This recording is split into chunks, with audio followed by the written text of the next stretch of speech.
ವೀಕ್ಷಕರೇ, big boss 10ನೇ season ಅಂತೂ ಇಂತೂ ನೋಡುಗರಿಗೆ ಭರಪೂರ ಮನರಂಜನೆ ಒದಗಿಸಿ ಮುಗಿದೇ ಹೋಯಿತು.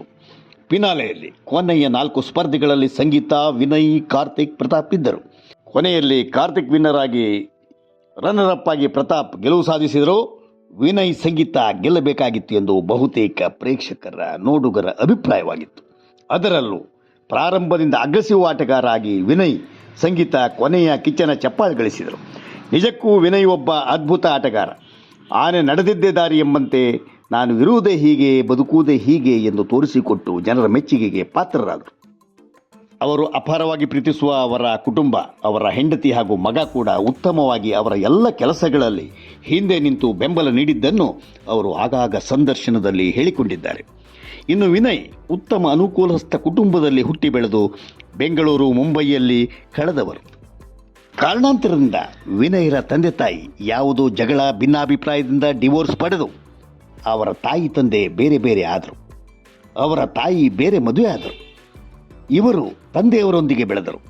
ಅವರ ತಂದೆ ಈ ಕೆಟ್ಟ ಆಘಾತದಿಂದಾಗಿ ಡ್ರಿಂಕ್ಸ್ ದುರಭ್ಯಾಸಕ್ಕೆ ಒಳಗಾಗಿ ಡ್ರಿಂಕ್ಸ್ನ ಮತ್ತಿನಲ್ಲಿ ವಿನಯವರ ಮೇಲೆ ರೇಗುತ್ತಿದ್ದರು. ಅವರ ಕೋಪ ವಿನಯರ ಮೇಲೆ ತಿರುಗುತ್ತಿದ್ದು ಅತಿರೇಕವಾಗಿ ಜಾಸ್ತಿಯಾಗಿ ವಿನಯ್ ಮನೆಯಿಂದ ಹೊರಬೀಳಬೇಕಾಗಿ ಬಂತು. 2000ರಲ್ಲಿ 1,000 ರೂಪಾಯಿಗೆ ಭಾರಿ ಬೆಲೆ ಇರುತ್ತಿತ್ತು. ಆವಾಗಲೇ ಅವರು 5,000 ರೂಪಾಯಿ ಪಾಕೆಟ್ ಮನಿ ತೆಗೆದುಕೊಂಡು ಹೋಗಿ ಖರ್ಚು ಮಾಡಿಕೊಂಡು ಬರುತ್ತಿದ್ದರು. ಒಂದು ಹಂತದಲ್ಲಿ ತಂದೆಯವರೊಂದಿಗೆ ಅವರು ಮನೆಯಲ್ಲಿದ್ದ ಸಂಬಂಧಿಕರೇ ಅವರ ಊಟದ ತಟ್ಟೆಯನ್ನು ಕಿತ್ತುಕೊಂಡಿದ್ದು ಇದೆ. 18 ವರ್ಷಕ್ಕೆ ಮನೆ ಬಿಟ್ಟು ಹೋದ ವಿನಯ್ ಮತ್ತೆಂದೂ ಅವರ ತಂದೆಯ ಸಹಾಯ ಕೇಳಲಿಲ್ಲ. ಡ್ರೈವಿಂಗ್ ಮಾಡಿ, ಹೋಟೆಲ್ ಕೆಲಸ ಮಾಡಿ, ಟೇಬಲ್ ಕ್ಲೀನ್ ಮಾಡಿ ಒಬ್ಬ ಅನುಕೂಲಸ್ಥ ಮನೆಯ ಹುಡುಗನಾಗಿದ್ದರೂ ಕಷ್ಟಪಟ್ಟು ಹೊತ್ತು ಊಟಕ್ಕೂ ಪರದಾಡಿ ಬದುಕು ಕಟ್ಟಿಕೊಂಡವರು. ವಿನಯ್ ತಂದೆ ಸಾಯುವ ಹೊತ್ತಿಗೆ ಕ್ಷಮೆ ಕೇಳಬೇಕೆಂದು ಅಂದುಕೊಂಡಿದ್ದರಂತೆ. ಅಷ್ಟರಲ್ಲಾಗಲೇ ಸಾವಿನ ಮನೆಯನ್ನು ವಿನಯ್ ತಂದೆ ತಟ್ಟಿಯಾಗಿತ್ತು. ಇನ್ನು ವಿನಯ್ ತಾಯಿ ಬಗ್ಗೆ ಹೇಳುವುದಾದರೆ, ಡಿವೋರ್ಸ್ ತೆಗೆದುಕೊಂಡ ಮೇಲೆ ಈವರೆಗೂ ವಿನಯರವನ್ನು ಸಂಪರ್ಕ ಮಾಡಿಲ್ಲವಂತೆ. ಬೇರೆ ಮದುವೆಯಾಗಿ ಮಕ್ಕಳಾಗಿ ಹಾಯಾಗಿದ್ದಾರೆ.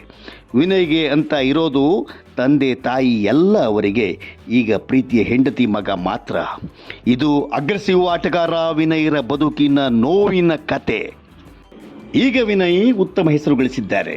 ಬಹಳಷ್ಟು ಸಿನಿಮಾಗಳಲ್ಲಿ ನಟಿಸಿದ್ದಾರೆ. ಇನ್ನು ಮುಂದೆ ಕೂಡ ಉತ್ತಮ ಭವಿಷ್ಯ ಇರುವವರು. ವಿನಯವಂತ ವಿನಯ್ ವಿಲನ್ ಅಲ್ಲ, ನಿಜವಾಗಿಯೂ ಹೃದಯವಂತ ಮನುಷ್ಯ. ಕಿಚ್ಚ ಸುದೀಪ್ ಸರ್ ಅವರ ಬಗ್ಗೆ ಅಪಾರ ಮೆಚ್ಚುಗೆ ವ್ಯಕ್ತಪಡಿಸಿದ್ದಾರೆ.